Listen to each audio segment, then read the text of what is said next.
When was the last time you took a leap of faith, trusting that everything is going to work out? Do you crave growth, or are you merely content with the status quo? If you want more out of your life, out of your career, and out of your relationships, you are in the right place. Take the leap and discover how to create a life by design rather than living it by default. Real success starts with you. Now here's your host, Colleen Biggs.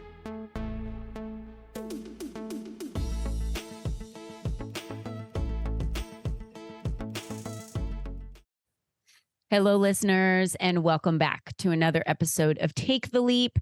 I am your host, as always, week after week, Colleen Biggs. And this episode today I am actually really going to enjoy this one because a lot of women that I am around, they say, I hate social media. I actually had that belief at one point that I hated social media. And then my grandkids came along and it was like the way I could be in their life every single day. Even though they live 4 miles from me, people say, oh my gosh, Colleen, don't you see your grandkids every day? I'm like, are you kidding me? No, there's 12 of them and you don't get to see them every day in your everyday life. I'll just start there.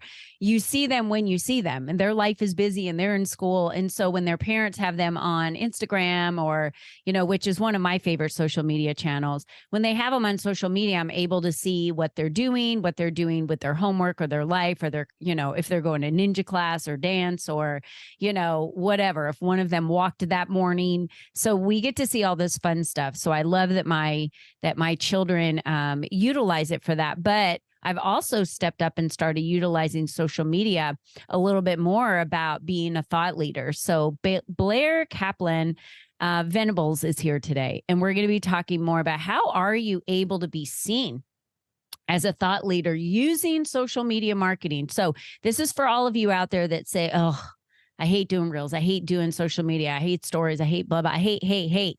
Okay, we're going to turn that around for you today because Blair has created quite a splash. She has had several awards, has been noted by several top affiliates here in the country, and she's out of British Columbia. So this is really going to be a fun conversation today. But before we get to Blair, I do want to thank our sponsor of today's show, Animated Holiday Lights. At their company, they're dedicated to transforming spaces into extraordinary wonderlands through their expertly crafted permanent light installations. With a team of skilled professionals and a passion for spreading joy and cheer, they strive to create captivating light displays that leave a lasting impression, and you never need to climb a ladder again. Their lights can dance to music, any song, any color, any holiday, from residential homes to commercial properties. Their permanent light installations are designed to enhance the beauty and festive spirit of any location. And they take pride in their attention to detail, using high quality materials and advanced techniques to create stunning visual experiences that surpass expectations. So join them on their magical journey as they bring the holiday spirit to life through their dancing permanent light installations. And you can explore their portfolio and see the transformative power of their work at animatedholidaylights.com. And I will tell you that I have these on my house. And I've had them on my house for many, many years, and we can't even get out of our driveway. There's cars everywhere, people everywhere, every night, pretty much between October to January. So it's a lovely thing to have. The neighbors enjoy it so much. And it's just a really fun thing to be celebrating the holidays with. And I don't have to decorate outside anymore. So I actually love it a ton. All right, let's get to Blair. Blair Kaplan is an expert in social media marketing and the CEO and founder of Blair Kaplan Communications, which is a British Columbia-based PR agency. She brings 15 years of experience to her clients, including global wellness, entertainment, and lifestyle brands. She's the creator of social media empowerment pillars. Ooh, I really want to get into that today. Has helped her customers grow their followers into tens of thousands in just 1 month. We're going to talk about how to do that. USA Today listed Blair as one of the top 10 conscious female leaders, and Yahoo listed Blair as the top 10 social media experts to watch. She's spoken on national stages, and her expertise has been featured in media outlets, including Forbes, CBC Radio, Entrepreneur, and Thrive Global. I'm just going to stop there and get right to Blair, because I think we need to find out more about Blair and dive into what these pillars are and how you can gain tens and thousands of followers in just 1 month. Blair, welcome to the show. Well, thank you so much for having me. No, it's really great to have you here. And, I've been doing these interviews now. We're well over 300 in the different podcasts I've been running and live radio shows. And I've been doing this since early 2019. And I've had some conversations around social media, but I really want to dive into the how-tos, the depth of social media today, because, Blair, you have really embraced it. Now, PR is many different things, and you've embraced social media. So talk to us a little bit about your PR agency, how it began, what's your love for PR, and then what all PR is included. A lot of people are very confused about what PR is exactly. That's a great question. Okay. Yeah. So I went to school for public relations. So that's what I went to university for. At that time, social media marketing wasn't a thing. Like it just was popular Facebook amongst the American college network. It didn't come to Canada yet. I actually read the last summer before I finished university. I lived in Greece and I met all these Americans and they're like, get Facebook when you get home, we'll share photos. So like that. It wasn't like a business tool. It was like, let's share photos from backpacking. It was a connection tool. That's exactly what it was back then. And that's actually still what it is. So I went to school for public relations. I worked for a company called Lululemon Athletica. I helped open the store in Winnipeg, Manitoba, where I'm from. And then I moved to Edmonton, Alberta. Loved my job there. My job was kind of internal PR, planning events, managing the store, doing like going for coffee and to yoga. Like it was great. But eventually I made it to Vancouver where their head office was. And I wanted to move up in their head office, but the company went from private to public. And being a 23-year-old sort of fresh out of school, I knew that moving up would be a challenge. And I was done folding stretchy pants. 3.5 years is a long time to do that. And so in 2008, at the age of 23, at the beginning of the recession in one of the most expensive cities in the world, Vancouver, British Columbia, I left my job and I started my PR company. And I just knew I wanted to work for myself. I was doing remote work before I knew that was a term. I just knew I wanted to travel and be wherever my laptop was. Like my laptop would be wherever I was. And so simultaneously, I accidentally, but on purpose, but accidentally started a coupon company. And that's a story for another time. But I wanted free yoga because yoga was so expensive and I couldn't find a coupon. So I created this health and wellness coupon company. Needless to say, I very quickly met a lot of businesses. And I started networking and I would go to tons of networking events and I would sit down with people. And I was often one of the youngest people in the room. 23, most people aren't like building their businesses. No, and they're not. I'm meeting more and more of them today. I'll tell you that. But yeah, that wasn't a thing. But I think it wasn't a thing. And so I actually kind of flipped it around too. So. Yeah. So I would sit down with people. I'd meet people at events and then go for coffee and like lots of meetings. And always the conversation was, do you tell me about your PR business? Do you know how to use this thing called Facebook for marketing? Do you know how to use this thing called social media for PR? And did I? Well, there was no mentors. There were no courses. There were no instruction manuals. So I said yes, because I had to make money. And I took what I knew from public relations and applied it to the digital space. And so public relations is the planned effort to influence public opinion through responsible action supported by two-way communication. It's managing perceptions. It's building relationships. And that's what social media is. And so I created my own systems and processes for what needs to go into a social media strategy. And obviously over the years, as social media has evolved, it's been tweaked, but the key elements, the social media empowerment pillars are the main things that I've been building out. And I'm talking businesses were coming to me to help get them onto social media. And I'll never forget it. My first huge handful of clients were golf clients, because I met someone who owned a golf company, and then their PR person, was like, we need to get you on social media, and then, hey, Blair, we have all these other golf brands. And so I was involved in taking some big brands onto social media in the golf space and beyond. And it was a really cool experience. And 15 years later, here I am. That's really exciting. So I loved what you said when you sat down with them. They said, hey, do you know about this tool or how to do this? And you just said, yes.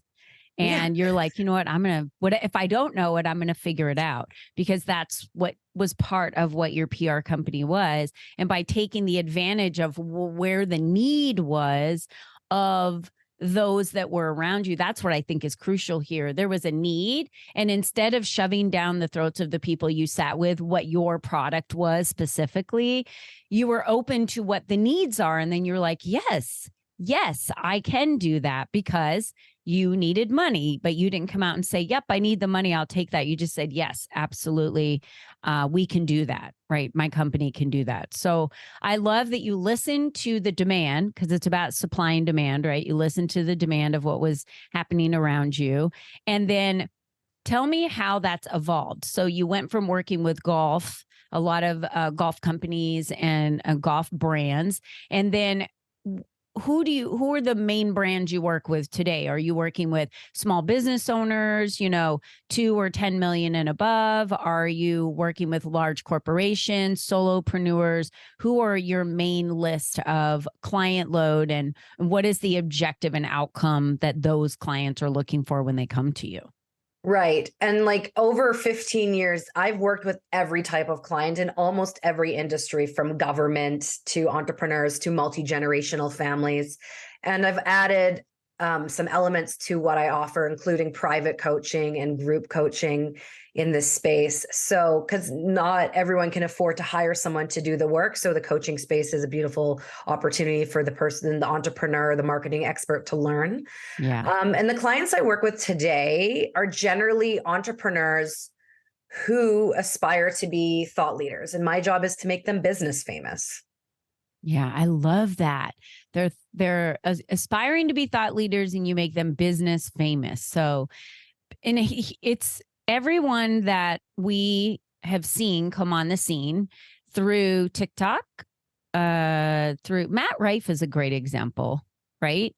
His was all TikTok. I don't know if any of you know him, but he's a comedian, and so he came from one video that he decided to put on. It went viral. And then all of his other videos he had in his, page had started going viral. And then now he's got a Netflix show and he travels all over and he's sold out. And he's like, this is the most insane thing. I've been doing this, grinding for 10 years and no one knew who I was. And because I hated social media, he said, but I was like, fine, I'll put this stupid video out there. And then people could now see that weren't going to his shows, because he was selling out 75 people in a room. Now he was reaching thousands and millions of people. Justin Bieber, same thing. I don't know if any of you remember how he came about, but he was a YouTube sensation, and he put a video, his mom put a video of him online singing, and then that took off.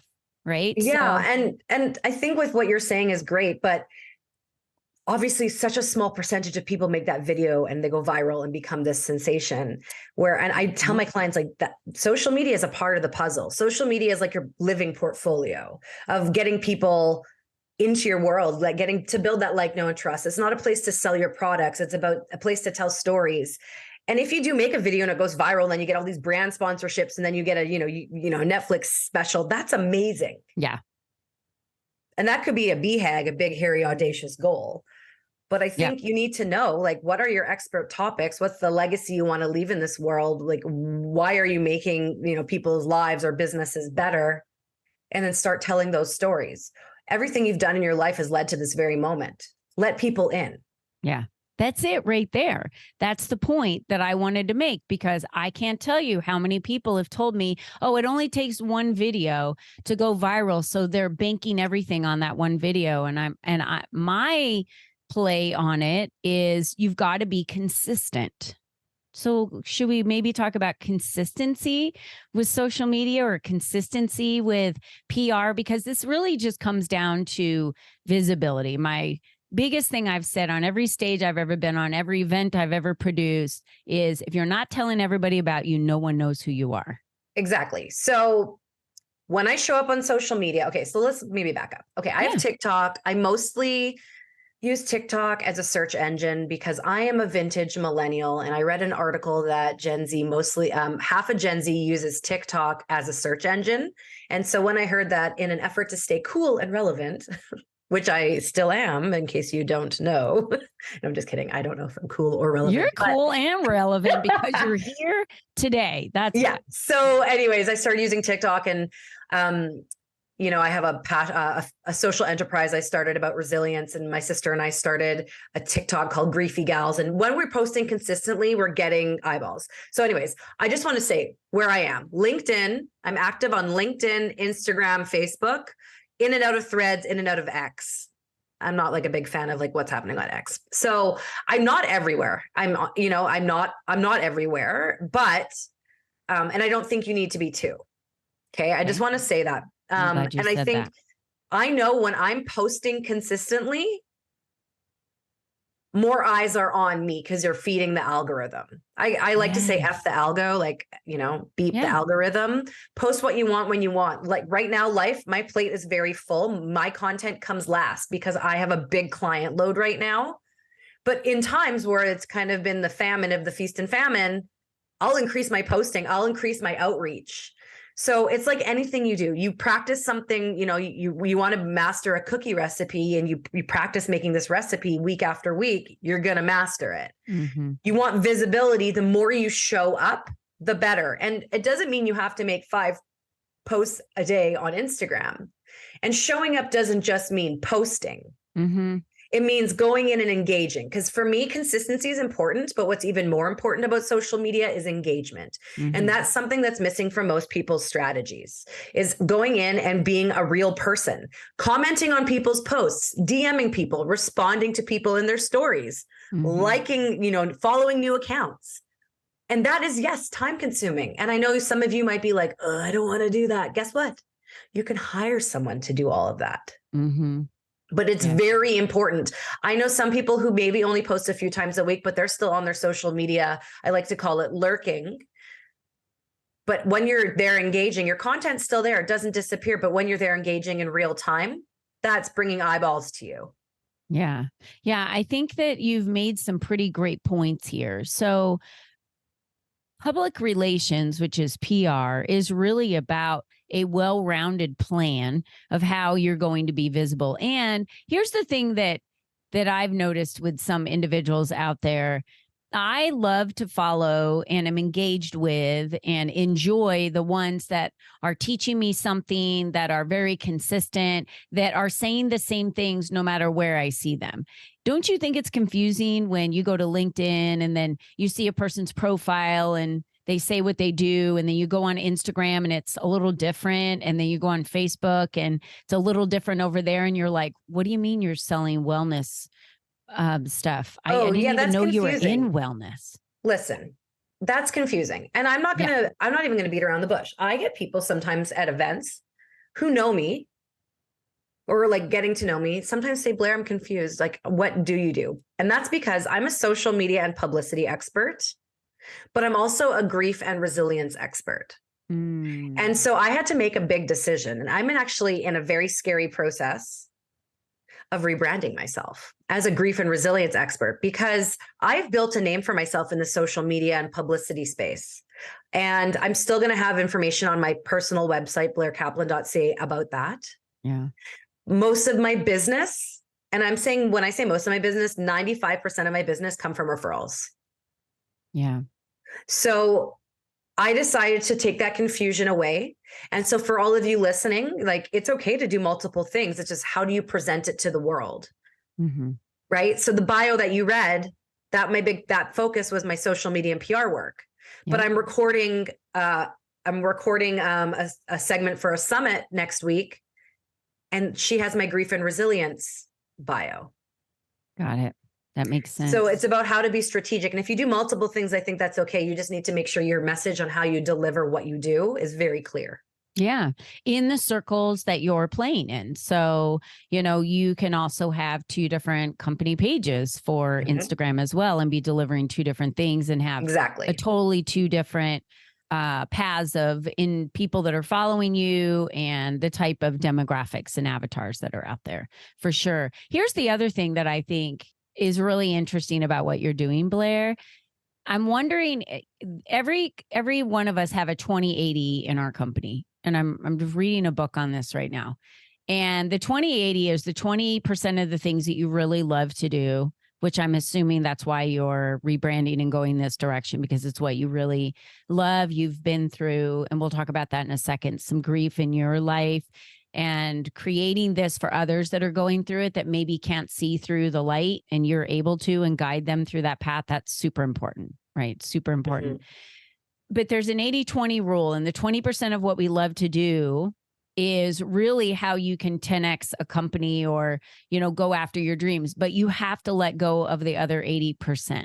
So there may become a time where you have to let go of the 80%, which was the PR company, the social media, when you just and that's the focus goal on the 20, right? So focusing on the 20 takes you in a totally different direction. But you have to want that, and you've got to be able to get to a place of no return. I call it burning all the boats, where you can't get back on the boat and leave the island. You've got to win. That's a Napoleon Hill excerpt from his book. But we've got to give up the other 80 to go after the 20 if we want the 20 to really work. Because when you're straddling both, you will always remain in the same place, and you'll never make that big of a splash like you did in what you really enjoy doing in PR, and why it grew so fast, because you embraced the 20 and went after that. And that's how it multiplied. And it's okay, because your 80-20 is always going to be shifting. Like, I've been doing this for 15 years, and I'll probably always have an element where I'm either speaking or coaching, and maybe that switches to be a little bit like fraction of what I do. But I have a vision of, I don't know when, but moving into a space of retirement. And this isn't in the next year or two. Like, I'm 38. Listen, I never thought I'd be a 38-year-old sober, childless, parentless bird watcher living in the middle of British Columbia and like semi-desert Kamloops. My life took some turns. And with that and the social enterprise I've built, I just really see that my life's work is to turn my pain into purpose. And I've helped a lot of people build their strategies, become thought leaders, grow their businesses. And I can still do that, but I could be of more service to humanity with my social enterprise. Yeah. And it doesn't mean I can't do both. It's about where do I focus and, how much of my time. Yeah, that's absolutely. And I think that's okay right. too. Like, you don't have to stay doing what you don't like. And if there are things you have to do, like, it's really hard to run two things. So I hire people. It's about the who's, right? Hiring the who's, not trying to figure out the hows. So tell us a little bit about your background, if you don't mind. How did you become this bird watcher? Oh my God. Okay. So in Kamloops, British Columbia. Yeah. So I'm the daughter of a man who lived with addiction. We had a bumpy relationship, child of divorce. I'm giving it a very high level, but if anyone dives into who I am, you'll see the story. But we fixed our relationship in my 20s. And then at the end of 2018, I learned he was going to die. He was terminally ill, and it just sucked. So I actually made a decision to cut alcohol out of my life almost 5 years ago. Now I'm almost 5 years sober. So when the pandemic hit, I lived in a place called Pemberton, British Columbia, just outside Whistler. So in nature, town of 2,500, right in the mountains, like hiking trails and waterfalls out my door. Oh, yeah. I love it there. And so I actually have a client in Whistler. That is. Oh my God, we should talk and see if anyways. Okay. So I lived there. That's where I moved from, to Kamloops. And a lot of people just stayed at home drinking. Not me, because I'm sober. And so I hiked a lot. And what would happen was I would hike and I'd see a real cool looking bird. And then I would look it up. And then eventually that kept happening. And then I downloaded an app. And then I was like, oh my God, I'm a bird watcher.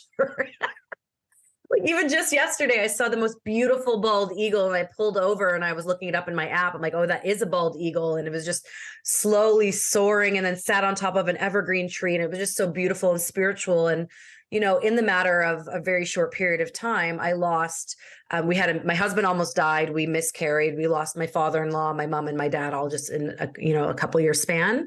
And certain times when I feel this like stillness and calmness, when something so beautiful happens, like a eagle soaring overhead and then slowly perching on a tree, I like to take that moment. But with birds, I also look up to see what it is to make sure, like, I'm like, oh, and then I go down this whole path of like spiritual meaning of eagles, but that's a whole nother conversation, my spiritual awakening. But yeah, I got into bird watching because during the pandemic, like I didn't sit at home and drank, like I was hiking. Like that's what I did. Yeah. There's a lot that nature can heal. Yeah. Yeah. It's There's actually a lot that nature can heal. Maybe this is a conversation for future, but like I actually created this talk about the 5 secrets to strengthening your resilience muscle based on neuroscience. And nature is one of those secrets, getting outside and forest bathing. And there's just so many benefits to it. I think we live in this society where we like wake up, hit snooze, get up, quickly put our clothes on, rush out the door, work, come sit on the couch, run our kids around to things. I don't have kids, but like a lot of people don't stop and take time to look around and recognize how beautiful the world is or do what they need to do to take care of themselves. And they put themselves last, but then something bad happens, like a parent dies or the husband almost dies or whatever. And their whole world's turned upside down. And there's these tools that you can have that in your kit. So when life gets hard, you can implement them. And like, they're so simple, like going outside into nature. Yeah. And do you think it's possible that so many people that are in the midst of grief or they just don't know what those tools are? Yeah. I mean, that was me. I mean, I had some tools ahead of time that I didn't know were tools. Like I have a resilience practice. Everything I do is a resilience practice. I meant gratitude practice. Yeah. There's science behind like a specific way to practice gratitude. And, when something happens so suddenly or slow, like, it's happening and it's tragic, but it's like my dad was given 1.5 to 2 years and took 3 to die, or 3.5. Like he, it was crazy that he died after my mom. It was just, my mom learned she had cancer and died 3 weeks later. It was very intense. You don't think, how am I going to get through this? You're just trying to survive. But then it gets to a point in your grief where you just want to feel better. Yeah.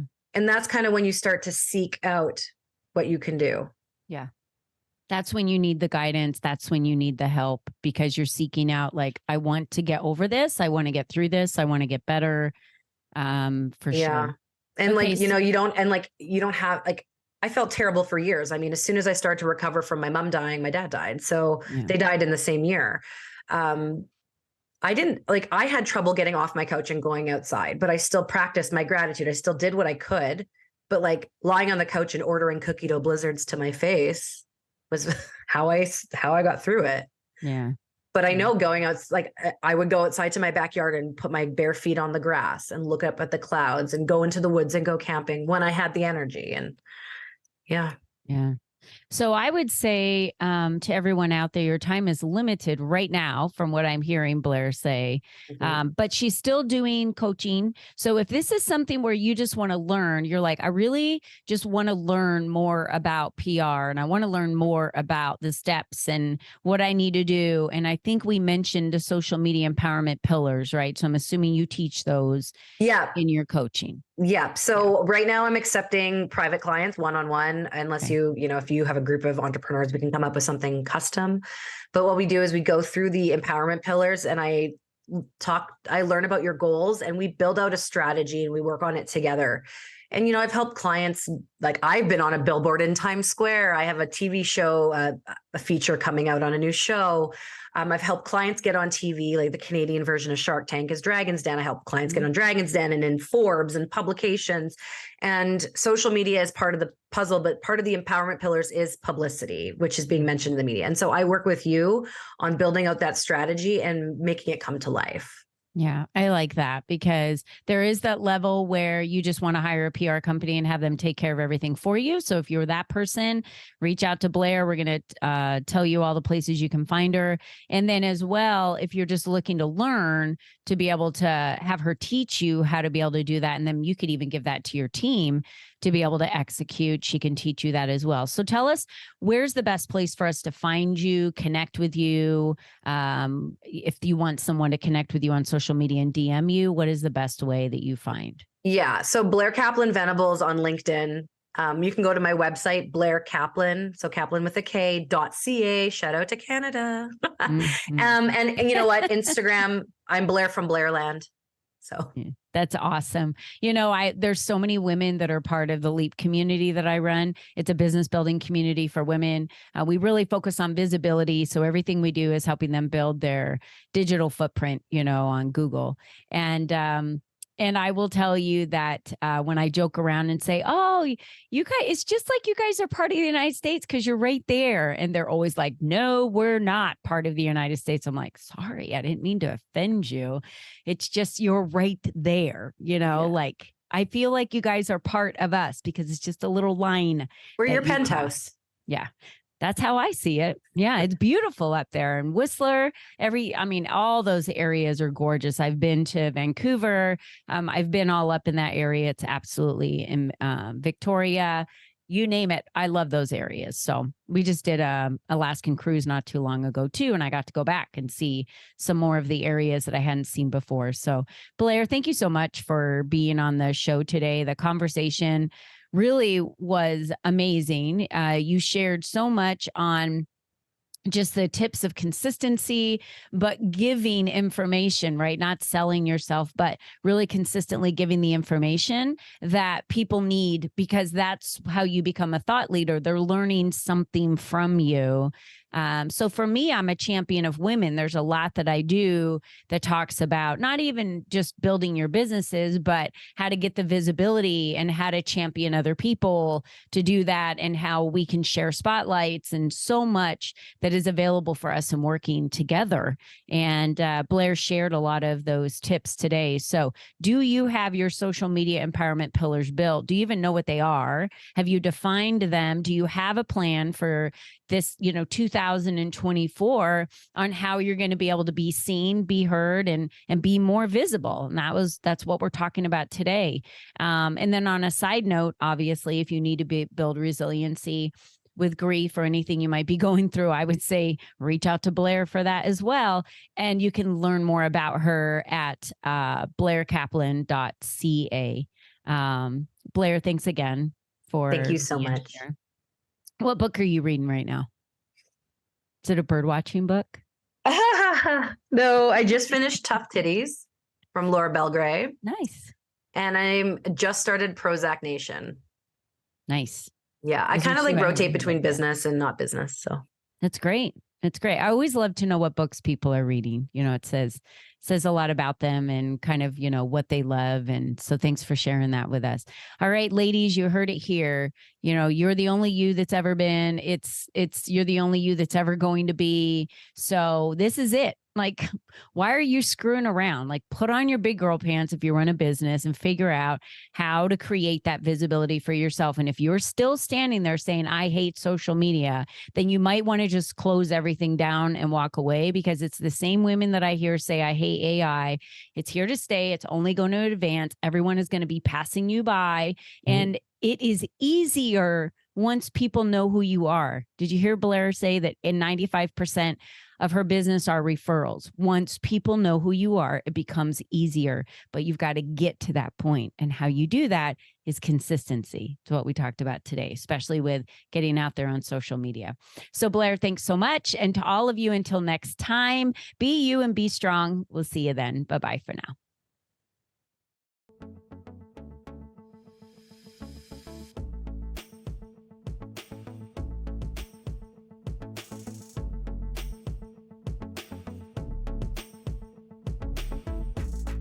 We hope you enjoyed our show today, as our guests shared their secrets on designing their life by taking the necessary leaps to expand their influence and attract the right people and clients into their lives. To start these easy steps for yourself, be sure to visit www.colleenbiggs.net/freebies to download the 7 ways to increase your exposure today.